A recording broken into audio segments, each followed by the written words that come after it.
Okay, folks, something's a little bit off tonight with this streaming app, and it's interesting what's going on. It's like the clicker that tells me how long I've been on the air starts at the 3 minute mark, so I'm not sure what's going on, but let's get down to it. What's in the bag? It's a Friday night fun. It's March 18th, 2022. Here we go. So it's a Friday night. It's Weather is a little shaky out there. Here, looks like a tropical storm, as they say. I'm not sure what's so tropical about it. I guess it's from the tropics. Now let's cut this bag open properly. I know that you like to see the cutting of the bag, and I've actually been saving a lot of these bags, these orders, for moments like this. Okay, buddy. Oh. Well, this is a nice treat.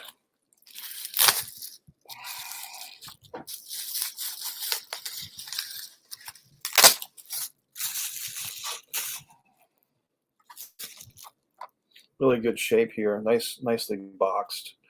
To give credit to the Pro Wrestling Tees Company, and also to the gentleman, John Stallinker, from Alabama, who sold me this. Good job. Of course, I bought it, but nice Brian Pillman.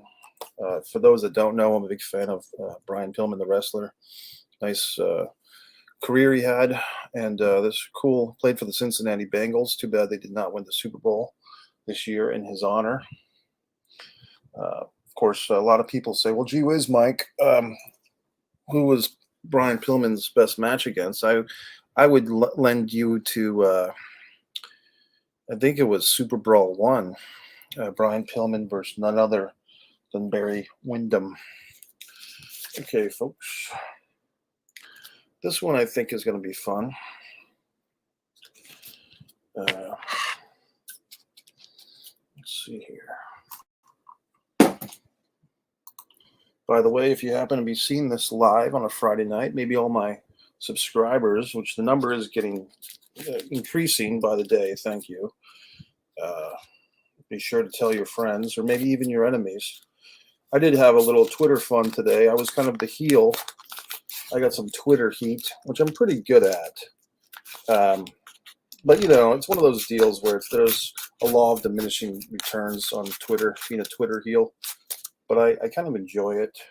I'm from the school of thought that social media is supposed to be fun and combative and cynical. And, other people don't think that way. They think it's supposed to be jolly ranchers and high fives. But I prefer to have a little fun with it, if that makes me the bad guy. So what?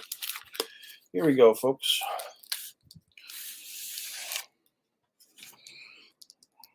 Oops. Yeah. Speaking of which, many happy returns. Let's see. Ricky Steamboat, the Dragon, is breathing fire again. Of course he is. Paul Ellering is disappointed in the fans. Well, that's sad here. One-on-one, Jimmy Snuka versus Colonel LeBeers. Barry Windham stampeding back to the national spotlight. Oh, here we go. You could write this about WWE these days. 10 can't miss prospects who did. Okay, folks, would you like me to go inside the bag, or do you want me to open more bags? Well, okay. Well, okay, I'll go inside the bag. I don't know if this is vacuum sealed or what. Like, how do I get into this nice bag without destroying the magazine? I could really use an assistant with, smaller fingers, because for me, it's always hard to, do things like this. Like, how am I supposed to get into this? You know what I mean? It's kind of like, have you ever, it's not to be grotesque, but have you ever been in a situation where you're dealing with a fresh roll of toilet tissue in a public restroom, and it's like the fucking toilet paper is stuck to the goddamn roll and you can't get it flowing? Hey, Ahmad. Well, buddy, this is a magazine I just got. This is from what they call the After magazines, and this, I believe, is from This Barry Windham picture is from December of '86. So this is like in the wrestling world. We're getting close to WrestleMania 3. This is like the end of '86, the beginning of '87. And both years are big years for pro wrestling. Um, but this is when Barry Windham was coming back to Mid Atlantic, which had now grown. Oh, this was always a great column. The behind the dressing room doors, Stu Sachs. Uh, WCW, yeah, I'm sure I have some WCW magazines somewhere, buddy. This was always fun. God, I forgot all about this. Names making news. I think it was Craig Peters. No, Bill Apter. This would give you like all your hot takes. Like instead of Twitter, you would have this. You would have your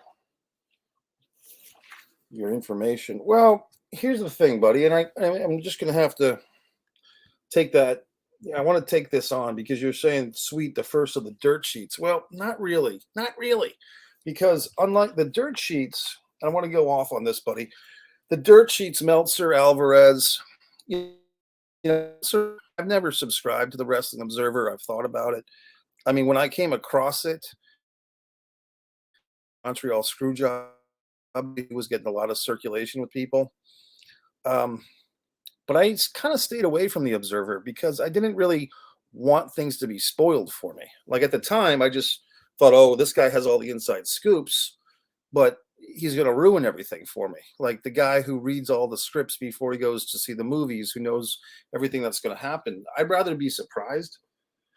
These were more friendly to the promotions, especially the non-WWF promotions. The WWF or the WWE at the time, especially under Vince Jr.'s, timeline, he was very anti-Apter magazine. He wouldn't give them access for photographs and interviews and stuff.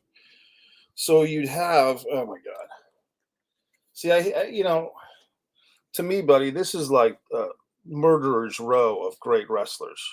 Roddy Piper versus Magnificent Morocco in Troy, New York. Kamala versus King Kong Bundy at the Capitol Center. Jimmy Jam Garvin against Brad Armstrong. Hulk Hogan versus Paul Orndorff. Wahoo McDaniel versus Manny Fernandez, and Jerry Lawler versus Kabuki. And they give you these little reports of the main event, and then all these little matches. Bret Hart drew with Raymond Rougeau. Dan Spivey and Mike Rotundo beat the Moondogs. Dino Bravo beat Corporal Kirshner. Interesting that both of those guys have passed on or died in not so great ways. This is fun too. Where are they now? They kind of give you little reports on some of the wrestlers that you hadn't seen in a while. And that's always fun. Boris Zukov. Really cool stuff. What did they say about Boris Zukov? The Russian, who was famous for his feud with Sergeant Slaughter in the AWA, is headed to Florida, according to manager Chris Markoff. Their target, Lex Luger, Southern heavyweight champion. We must show this American hero, Luger, what Russian supremacy means. We got rid of Slaughter, and now Luger will be next to learn. Okay. This Bobby Davis guy looked like a time traveler because it seemed like he was a very modern-looking guy. Thanks, buddy. Yeah, thank you. I know this stuff. See, the thing was, these magazines worked with the wrestling promotions, not a work, but just they worked with them to kind of further the illusion of the whole damn thing. You know what I mean? Look at that last Battle of Atlanta, which is actually on the WWE Network.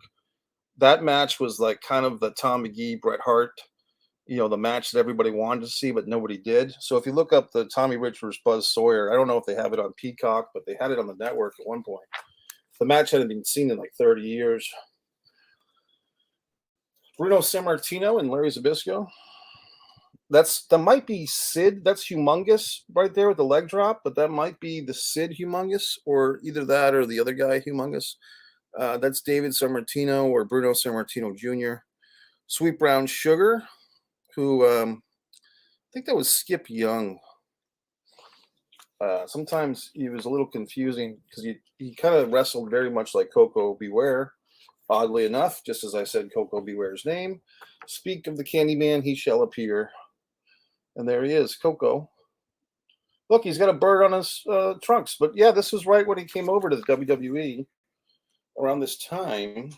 So I guess he was getting to be the Birdman. Working his way up to the ladder to title contention and maybe in line for a shot at Randy Savage's Intercontinental title belt. See, they would have like these little stats, and then the wrestler would provide quotes. Now, as a kid, I just assumed that all these quotes, Ahmed, were accurate. But later on, I was informed that Craig Peters or Stu Stacks or Bill Apter just wrote them themselves, which was kind of disappointing. So this is what Coco says in Coco voice. I'm after that championship committee to get me a match against the Macho Man, but nobody's listening. The fans are going to make him realize you can't hold a Birdman down for long. Watch out. Okay, I'll do that. These rankings, see, if you saw my last video where I had one of these old wrestling magazines, these old After Mags, this Inside Wrestling had a very unique wrestling, like it was unique even the roll call of champions where they'd list every champion they could think of. Like, and then they would update them every month. And then this magazine did like top 15 instead of top 10. Now, you might remember the old Inside Wrestling magazine rankings where they had like the photo rankings. Those are fun too, but this was just different. Black Bart's in there. He does some funny videos these days. You know, it's kind of sad. I'm not going to do it, but sometimes I've done this to be macabre. But in the light of, you know, the Scott Hall situation, and I will be doing a Scott Hall tribute video on Monday, live stream. But you could read the list of guys and like who's still with us and who's not. Kind of sad though. Here's my one of my favorite wrestlers there, Barry Windham, stampeding his way back to the spotlight. Nice guy. Here's Steamboat. It's called kind of a double header cover. You got the Steamboat.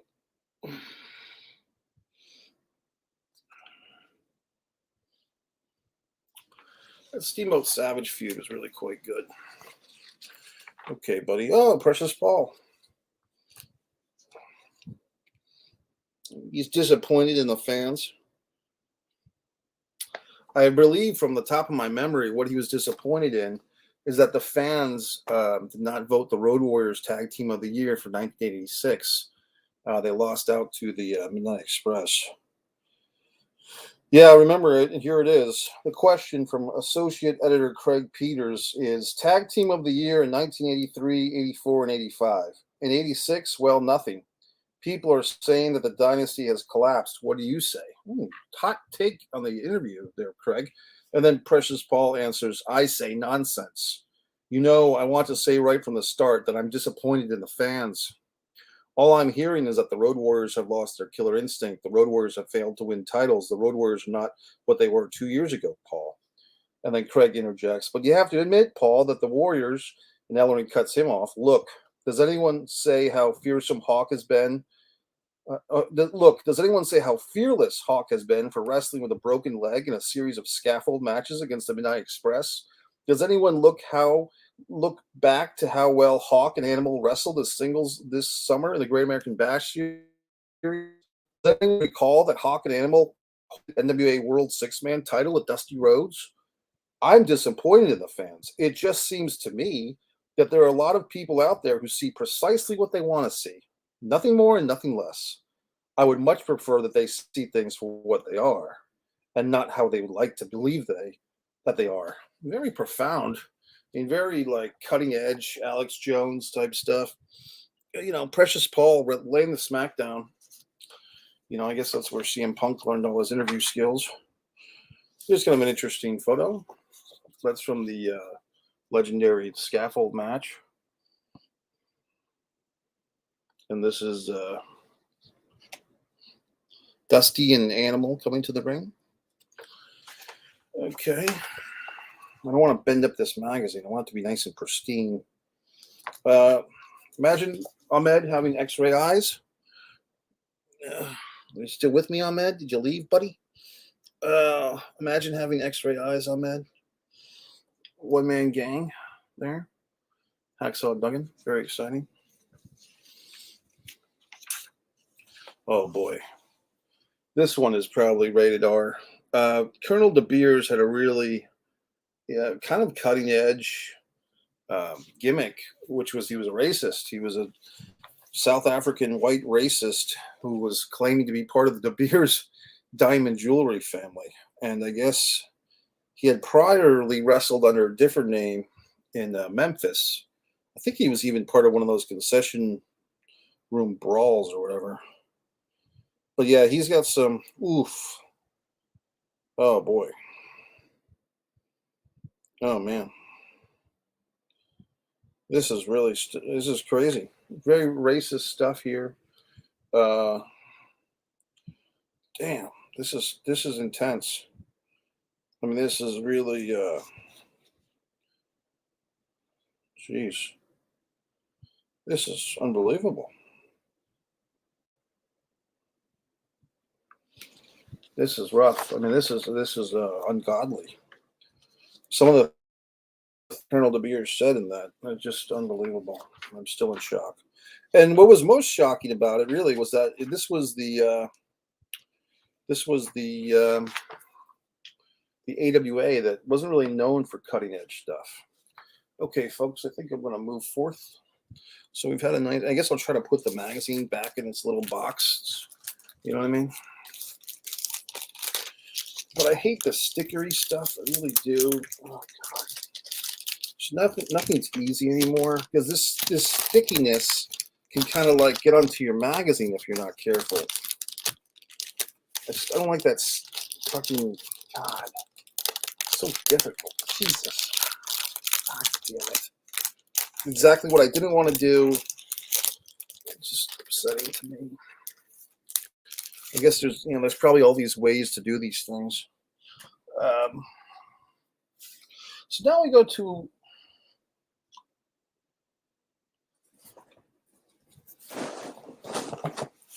I think I know what this is. This was a special order.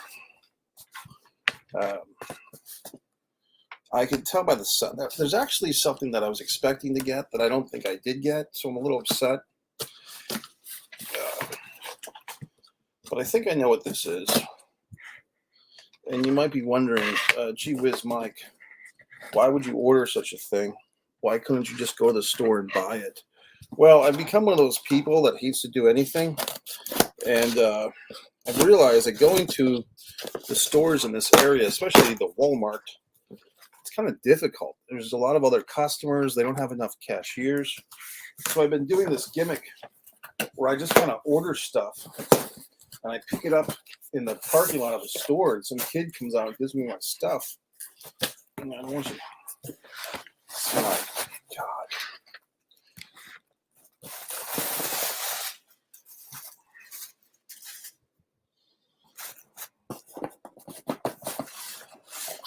It's a total cereal.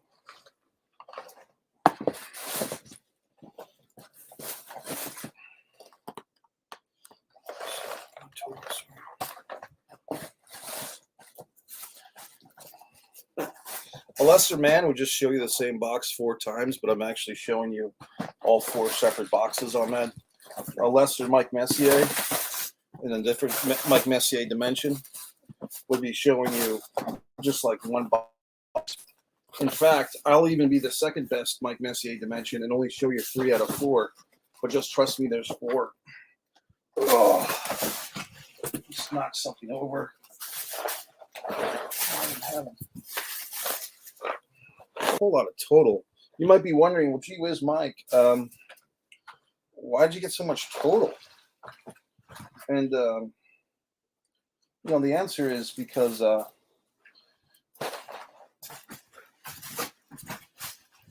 for whatever reason, it was just cheaper to order it online than buy it in the store. Let's see here, buddy. Good blast from the past. this would have been before my eyes. My was born in '91. I grew up on the WCW magazines, but this one seems golden. Yeah, Inside Wrestling, buddy, was a good one. It was part of the family, one of the big four of the Pro Wrestling Illustrated magazine. Actually, Inside Wrestling and The Wrestler were around before Pro Wrestling Illustrated, and a third one, Sports Review Wrestling, which was always kind of my favorite one. Didn't get a lot of credit from the other people, but Sports Review Wrestling was a really good one. I think I've got a few more boxes on that. I don't know if you want to hang with me, buddy, as we do. Maybe we'll do one more of these. You know what I mean? Maybe I'll save it for another time. I don't know. I'm kind of. What do you say, Ahmed? Should we do it or not, buddy? Should we save it for another round, or should we do it now? What do you think? Go ahead and comment. You know what I mean? So we could save this. We could save it like a precious jewel for another time, or we could do it now. I mean, that's always the case with anything. You can do it now, or you can hold off. Should we do this now? Should we open this now, or should we hold off? I'm kind of in a quagmire. I don't know what to say, buddy. I mean, kind of hoping for some response here, because I could definitely open this now, or I could hold off. So it's kind of up to you. Do I open it, or do I hold off? What do you think? So that's pretty much it. But Ahmed, I don't know, buddy. Here we go. The floor is yours, bro. Yeah. We'd be spoiled. Well, oh boy. I just don't know what to do. Well, first, let me plug my book, before we do anything else. Distance from Avalon, When the Dying and the Dead Reunite.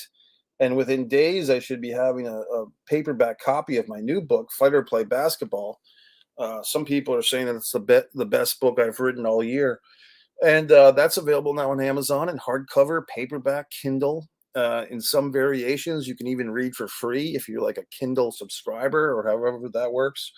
But yeah, my book, A Distance from Avalon, I recently just did an updated version, like a 1 year and 2 month anniversary version, which you can get now, and you can see all the updates, and you can say, "Oh, gee whiz." So I think I'm going to hold off on that, buddy. It was nice for you to come in, Ahmed. Like I said, I got some good Twitter heat today. Didn't mean to hurt anyone's feelings, but apparently I did. I got a lot of angry quote tweets, so on and so forth. But I'm just being myself. I'm just having fun. I know a lot of people take this social media stuff seriously. I see it more as a comical representation of something I might be like sometimes. But I'm a different person when the camera's on and when the camera's off. I don't care if you're Tom Selleck or Jack Nicholson or Diana Ross. People are different when the camera's rolling and when it's not. And that's just the way it fucking is. And I think the same holds true for Twitter, fucks, and social media and Facebook. And I think whenever you type or you put on some type of presence online, it's not really who you are. It's your alter ego. It's your avatar, so to speak. That's my opinion. Other assholes don't think that way. You know what I mean? I've heard people say, "Oh, who you are on social media, that's the real you." I don't agree with that. I think that's a millennial fuck way of thinking. No offense. Not that that's you, Ahmed. Obviously, that's not you, buddy. But I mean, just all these other people, they say things that makes no sense. And I try to clarify for them their own feelings sometimes. I try to, analyze what they're thinking, and I try to correct them. So let's see. Never a truer word spoken, Mike. My wife gives out to me for using a full stop in sentences. Thinks it's an angry gesture. Interesting. I think when you say gives out, you mean like gives shit to you for using a full stop in sentences. She speaks in like a big long word, like a big long sentence, run-on sentence. Yeah, man, I hear you. I mean, and some of it is just generational gap stuff. I mean, that's for sure. I mean, I've learned that with people older than me, people younger than me. You know what I mean? Sometimes there's just generational things, so to speak, that are just the way they are. I'm hoping that I find this this package that I've been looking for, but I'm not seeing it. Okay, buddy. Well, man, I appreciate you being here, buddy. If so, the schedule. God, I should have hit this off at the beginning. Sometimes I forget. The schedule for this weekend is tomorrow around I think 6:45 p.m. I'll be hosting me and my buddy Tim Labonte up in Massachusetts, a filmmaker buddy of mine. We've made many films together. The Ox Baker, he was a part of that. He was a part of The Impeccable, Disregard the Vampire, Mike Messier documentary, the Wrestling with Sanity short film trilogy. My film partner, a good friend of mine, Tim Labonte, he's a married man as well. Do you guys know each other? Because you're both married guys. Little joke. But Tim will be here. He'll be here remotely on the live stream. We'll be discussing The Office, believe it or not. Now, I've done a couple of Mandela Effect Office videos, but I've become a big fan of The Office in just the last 2 years. Believe it or not, I never watched the show before then. I had seen GIFs, I had seen memes. I see Pam or Jim with the drawing boards and stuff. But I finally got into the show about 2 years ago. I banged through the first season in I banged through the seasons 1 through 7 in about a year. And then it took me about another year and a half to get through seasons 8 and 9. So now I'm done with it. And fascinated by this thing called The Office that I never really was a part of in live time. In fact, I avoided it for reasons I'll get into. I have met Steve Carell briefly in person. Nice gentleman. I did some background work on Dan in real life, and said, thank you for coming to Rhode Island. And Steve said, thank you. So he's a nice gentleman as far as I can tell. So tomorrow night, 6:20, I'll be doing the live stream with my buddy Tim discussing The Office. Anyone who's an Office fan is welcome to jump in with some comments. And then I think I'll be checking in with some Crockett Cup coverage, the NWA Crockett Cup tournament. I'm going to commit to watching that. And then Monday,